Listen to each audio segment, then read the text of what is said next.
大家好啊！今日2025年嘅10月22號更改選舉制度之後產生嘅首屆立法會4年嘅任期即將結束。過去4年民調顯示過半受訪嘅市民對議員表現不滿，唔少嘅議員知名度低，任期終結之前出現棄選潮，宣布不爭取留下嘅名單，除咗一啲資深議員之外咧，亦都有新丁一啲一屆就玩完啦。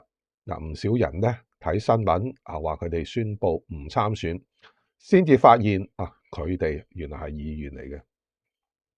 嘅。選委界嘅立法會議員江玉歡係極少數甚至可以講係唯一包括泛民支持者亦都有留意嘅新丁。並非係由於佢嘅理念同埋議政嘅定位接近民主派，原因只係佢較為貼地務實，多講一啲人話，談唔上香港人理解嘅敢言。佢嘅政治前途具有一定嘅指標性，並非話可以反映中央對容納支持民主反對派嘅空間，而係顯示喺愛國愛警愛國愛港自己有陣營裏邊可以接受噪音嘅程度，或者另類聲音嘅程度。新一屆嘅議會早前就已經有自稱以中間派定位嘅狄志遠宣布唔參選，江玉歡今日就宣布將會不爭取連任。另一位曾經被形容為西環契仔但係又被特首李家超點名反駁嘅謝偉俊，直至到今日星期三嘅下晝，仍未宣布佢嘅意向。從過去3星期嘅事態發展所見，謝偉俊極大可能宣布唔參選。假若佢決定去馬，亦都有可能未能夠跨過提名嘅門檻。中央動大手術更改咗選舉制度之後，2021年組成嘅立法會民主陣營清零，90位議員係獲得確認嘅愛國者。經過4年嘅運作，中央公開就表示滿意立法會嘅表現。國務院港澳辦日前就發表咗篇署名叫做《港澳評》嘅文章，就話呢一屆嘅立法會堅決貫徹基本法規定嘅以行政長官為核心嘅行政主導體系，全力支持特區政府依法施政。又話行政機關同立法機關既互相制衡又互相配合，並重在配合的關係更為融洽。李家超班子同立法會議員亦都感覺良好。官員同議員喺嗰啲前廳交流就相當之融洽，議事堂上亦都大打友誼波，議員助攻，官員就負責入波，議員跟住就做埋啦啦隊。議員上個月以大比數否決政府提出嘅同性伴侶註冊制度嘅草案。官員嘅反應咧就係輕輕一句各司其職啫，顯示行政立法高度配合同埋高度有默契，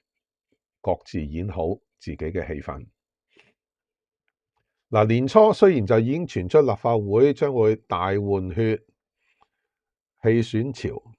真正出現呢2-3個禮拜不但止有血，亦都有淚。建制愛國陣營中人驚訝政治無情，有人聽講喺會上即係喊爆，真係不想相信，未敢說不。從客觀分析，棄選潮背後明顯係有強大嘅力量主導新舊議員大換班呢場遊戲。此刻香港誰主浮沉我相信大家都明嘅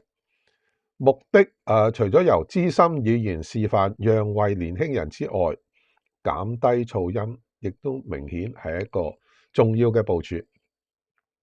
狄志遠接受媒體訪問時候就反駁話中間路線參選路盡呢個說法，強調另類聲音仍然有價值。有價值唔代表有空間喎。狄志遠江玉歡就話卸任之後會考慮以其他工作繼續為公眾講解法律、解讀政策同埋分析時事。市民仍然會每日見到更加貼近佢哋嘅江玉歡。佢又形容現時係最適合時間落山，會用佢所學到嘅走向人群，並且強調冇受到任何嘅壓力。社會多元先至有活力，呢個係硬道理，亦都係香港成功之道、吸引力之處。官方強調改制之後嘅立法會五光十色，議員有廣泛代表性，背景多元化。多元化嘅關鍵應該係意見多元，社會同埋議會裏邊可以包容多元嘅意見，市民同議員可以喺免於恐懼不安之下，自由表達不同嘅意見。喺現有選舉制度之下，只有選民支持，但係缺乏中央祝福嘅參選人，相信不可能入閘。至今未見有任何跡象顯示中央將會對民主派甚至一啲中間路線人士參選開綠燈。更加出現所謂整頓建制愛國陣營嘅現象。目標之一係江玉歡等被視為噪音嘅另類聲音，可能係恐怕噪音太多，有損社會和諧，積聚怨氣，不利由治及興嘅政治氛圍，甚至引發社會騷動。換屆選舉